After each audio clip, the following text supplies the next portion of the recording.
Que valor tem a amizade para você? Ela é muito importante? Ela é mais ou menos importante? Isso pode ser uma pergunta cabeluda para algumas pessoas. Às vezes a pessoa está numa fase ruim e a amizade é um tema crítico para ela. Mas dito isso, se você é como eu e valoriza amizades e você quer ficar melhor na arte de fazer e cultivar amigos, você chegou ao episódio certo. Eu sou Jorge Verlindo e este é Ler o Mundo, crescer e viver melhor pela leitura. Antes de entrar no episódio propriamente dito, 2 pontos importantes. Primeiro, esse episódio é dedicado a todos os meus amigos, eles sabem o quanto eles são importantes na minha vida. E segundo, te pedir para você, se curte os meus assuntos, as minhas conversas, as minhas leituras de mundo, deixar o seu like, se inscrever no canal e enviar esse episódio no final, se você achar que vale a pena, para pessoas que eventualmente venham achar interessante esse tipo de conversa. Pois é, entrando no assunto especificamente da amizade, me parece desnecessário reforçar o valor da amizade na vida. Mas você e eu sabemos que a gente vive num sistema que ele deteriora vínculos e amizade junto. Eu vou deixar aqui na descrição uma breve pesquisa que eu fiz sobre o tema, de assuntos que eu já tinha visto anteriormente. Por exemplo, que existe uma tendência de queda no número de amigos das pessoas. Essa pesquisa é americana, mas a gente tem reflexos desse tipo de fenômeno aqui no Brasil também. E o segundo ponto interessante é que amizades profundas, você vai ver lá na pesquisa, elas são muitas vezes responsáveis por saúde mental, saúde física, bem-estar e longevidade. Como o tema não é especificamente esse, eu reuni esses pontos todos num link, caso você se interesse, vou deixar aqui na descrição para você. Eu, pessoalmente, posso dizer que os meus amigos ajudaram a salvar a minha vida. Eu não vim com recursos abundantes de família, nem família grande, nem muitos primos com quem eu pudesse conviver na minha formação, e também um lar que às vezes apresentava os seus desafios. Até um dado momento, onde a necessidade se impôs, eu precisei fazer vínculos, criar vínculos que não tivessem esse vínculo de sangue, essa proximidade familiar, mas que fossem pessoas que formassem uma rede de apoio à minha volta, Não só desse ponto de vista tão prático, mas do ponto de vista emocional também, da conexão. E vale a pena dizer aí também que, por conta dessa minha formação inicial, eu não vim com habilidade de fábrica para fazer amigos, Às vezes parece uma coisa meio orgânica e meio óbvia, basta você estar em exposição com pessoas com pares, por exemplo, amigos de escola, amigos de esporte, amigos da sua quadra, do seu bairro, e aí fatalmente os amigos vão acontecer. Mas não é bem assim, Quem já passou por a situação de precisar formar vínculos sabe disso, e apesar de algumas pessoas conseguirem desenvolver essa habilidade orgânica de fazer amizades, outras precisam de algum tipo de ajuda. E eu não sabia que existia algum tipo de discussão com relação a isso, até eu encontrar o livro que eu vou trazer para você hoje. O nome do livro é Os Segredos para Ter Sucesso com Amizades. É um nome meio óbvio, não é um nome incrível, mas ele é de uma instituição muito interessante, da qual eu já li muitos livros e me eduquei muito emocionalmente, que é a School of Life. Vou deixar o link para você aí em algum lugar também. E uma coisa aí que me chama a atenção é a seguinte: nós vamos, se der tudo certo, ter amigos ao longo da nossa vida.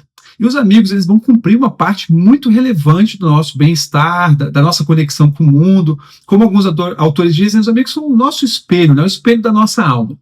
Só que a gente não aprende, não existe, você não aprende isso na escola, você não tem nenhum tipo de educação formal ao longo do tempo, nessa arte de cultivar os seus amigos, de fazer amigos novos e de ser um bom amigo. Mas uma coisa que vale a pena você ter em mente é que essas habilidades estão ao nosso alcance. Não são feitiçaria, não é nenhum tipo de grande mistério. Exige prática, exige autoinvestigação e introspecção, mas no final das contas você consegue ficar bom nessa arte. O que eu quero dizer no final das contas é que, dando tudo certo, você vai ter um ambiente ou outro que vai ser propício à formação de amigos. Mas não dando tudo certo, você também não está perdido nesse esquema. Você consegue desenvolver as suas habilidades e você consegue não depender ou da escola ou do bairro. Vai que você está morando numa cidade nova, você está numa situação completamente nova. Você não precisa depender da conjuntura para você ser capaz de fazer amigos novos. Como você sabe, os livros que eu trago aqui, eles costumam ter muitas ideias que compõem a ideia central. E esse caso aqui não é diferente. Eu vou pensar 2 ideias hoje e 2 ideias no próximo episódio. Vou fazer 2 episódios para falar de amizade. Mas com isso não quer dizer que você vendo esses 2 episódios você esgota o assunto do livro. O livro é maravilhoso. Eu recomendo que você compre e leia. A primeira ideia que eu vou trazer aqui é muito interessante e ela fala mais ou menos o seguinte, que a solidão ela é formadora da nossa fluência em ser amigos, em fazer amizades, em ser um bom amigo e por aí vai. E eu vou tentar ilustrar isso de uma maneira prática para ver se a gente consegue visualizar.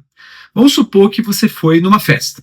né? E você encontra o anfitrião da festa e, enquanto está só você e ele, o assunto tem um nível de profundidade aqui. Aí chega mais 2 pessoas, então 4 pessoas, o assunto passa a ser um pouco mais raso.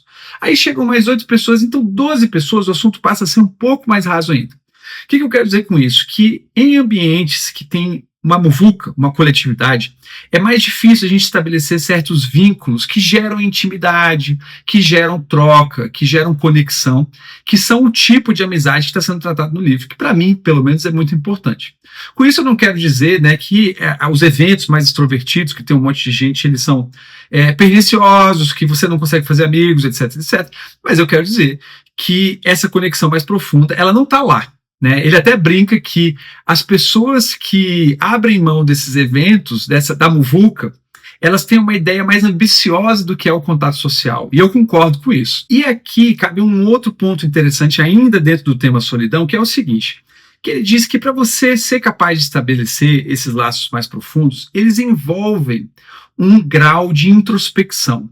E por que introspecção? Porque você vai precisar ver um pouco da sua paisagem interna. Você vai precisar honrar um pouco a sua complexidade interna para falar a respeito de si, para que a pessoa te conheça no final das contas, né? E isso aqui eu posso trazer os meus 2 centavos aí de experiência própria. Às vezes você está próximo de alguém que não tem essa capacidade. E aí o assunto, está só você e a pessoa, e o assunto puxa para um lugar onde você vai falar alguma coisa íntima. Você tem a chance ali de você colocar uma intimidade na mesa.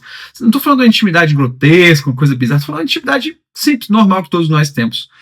E nem todas as pessoas têm essa fluência. Às vezes a pessoa fica constrangida quando chega ali no assunto. Vamos supor que você fala de uma dor sua, de uma ferida sua, de uma dificuldade sua, de uma limitação sua. A pessoa vai se sentir muito constrangida, porque ela está acostumada a falar de futebol, chuva, entendeu? E isso aí vai ser demais para ela. E vai, eventualmente, ter ser um convite para ela falar de si.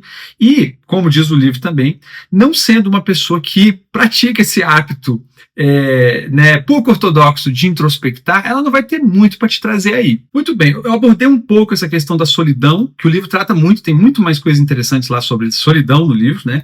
Inclusive uma proposta de reconciliação com a solidão, que eu acho válida. Eu sou uma pessoa reconciliada com a minha solidão. Mas, bom, vamos para o próximo assunto, e o próximo assunto também é interessante, que é o seguinte, quando a gente fala de criar vínculos, a gente incorre eventualmente num erro que ele é uma questão contra-intuitiva, que é o seguinte, a gente fica tentando parecer normal. E a teoria desse livro, vou falar um pouco disso mais ali na frente, é que a gente constrói esses vínculos compartilhando as nossas vulnerabilidades. Isso me lembra um pouco, né, do efeito Benjamin Franklin. Quem não conhece, vou deixar um link aí também explicando, que é, assim, em linhas muito gerais, Benjamin Franklin tinha um antagonista e ele consegue se aproximar dessa pessoa precisando de um favor dela. Então a pessoa, ao fazer o favor para o Benjamin Franklin, ela passa a gostar mais do Benjamin Franklin, porque ele demonstra algum grau de abertura, de fragilidade, e aquela pessoa se sente bem colaborando com o bem-estar, né, dessa figura aí do Benjamin Franklin, no caso dessa anedota. Uma ressalva aqui importante é a seguinte, é muito difícil a gente conseguir pilotar a nossa exposição ao outro de uma maneira segura. É claro que, assim, tem uma margem de segurança, né? E eu estou falando isso pelo seguinte, não é porque o livro fala, e eu concordo, que você constrói vínculos, expondo as suas fraturas, as suas limitações, as suas dores, que você vai compartilhar a sua vida com uma treta, né? Eu deixei aí num episódio, você pode ver depois, um assunto inteiro sobre tretas. Às vezes o outro é treta, às vezes você é treta, né, como eu falo lá no assunto. Mas a questão é que a gente tem que ter algum grau de delicadeza, de sensibilidade, para saber quando é a hora certa da gente se expor. Né, tem até aquele conceito, se você for procurar na internet, chama oversharing, que é quando você compartilha demais as coisas e você acaba perdendo o propósito de estar compartilhando elas. Mas não é disso que eu estou falando aqui. Eu estou falando de compartilhamento verdadeiro, né, você ser capaz de entender o momento certo, você abrir espaço para que isso aconteça. E aí eu vou trazer um outro ponto com relação a isso. É contraintuitivo mesmo a gente entender que a gente tem que se mostrar frágil, mostrar nossas limitações para criar vínculos. E eu digo isso por quê? Primeiro, a necessidade acaba criando esse instinto de proteção, seja por experiência pregressa, ou seja, você andou levando as cacetadas na vida, você se expõe menos, você se fecha, você acredita que a única solução é fechar, que é um equívoco. Né? Ou então por excesso de propaganda. Porque se você ligar os jornais, as redes sociais, seja lá o que for, você vai receber notícias o tempo todo que as pessoas foram traídas, esfoladas, crocodiladas, pegas pelas costas, acabadas, então você não vai se sentir muito muito propensa ou propenso a se expor. Mas o ponto é que quando você não se expõe, você acaba também não se beneficiando dessa situação de ter alguém que te compreende, ter alguém que se conecta com a sua identidade, não importa qual seja ela. E além dessa necessidade de se proteger, a gente também sofre de uma ilusão de que a gente precisa ser perfeito para ser amado. E aqui eu vou trazer um exemplo pessoal, né? Eu vim de um lugar onde, na minha infância, eu precisava não ser o problema. Eu, uma criança, às vezes de 8, às vezes de 10, eu precisava não representar nenhum inconveniente para a família, porque a família já tinha problemas demais. Então eu tinha que estar sempre resolvido. A minha vida tinha que estar sempre resolvida. E eu vi um gráfico muito interessante, vou deixar o link em algum lugar aí depois, que mostra que esse tipo de comportamento, né, ele vem de um sistema de crenças. Qual é o sistema de crenças? Se eu virar o problema, eu vou sofrer. E esse sistema de crenças vem de uma experiência traumática, que é o ambiente estava muito complicado. Então, essa foi a solução de sobrevivência que eu encontrei. Mas, saindo da teoria, indo um pouco para o fato é que isso parece muito bom, parece que formou um adulto independente, etc, etc. Mas chega num ponto da vida em que a sua incapacidade de se mostrar vulnerável, de mostrar os seus, né, as suas perdas, as suas falências, as suas insuficiências, cria dois fenômenos. Primeiro, as pessoas não se aproximam de você pela própria questão que o Alain de Botton traz nesse livro, né? Esse livro é do Alain de Botton, né, da School of Life. E depois, porque as pessoas pensam que você está sempre bem.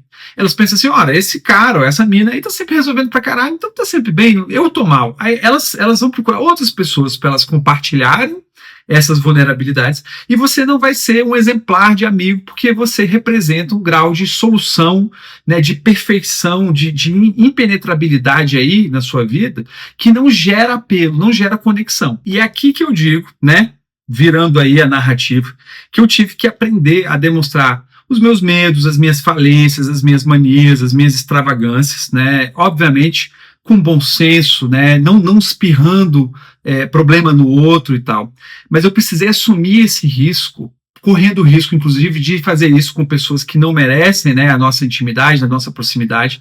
Mas o problema é que se você não assume o risco de dar errado, você acaba não assumindo o risco de dar certo.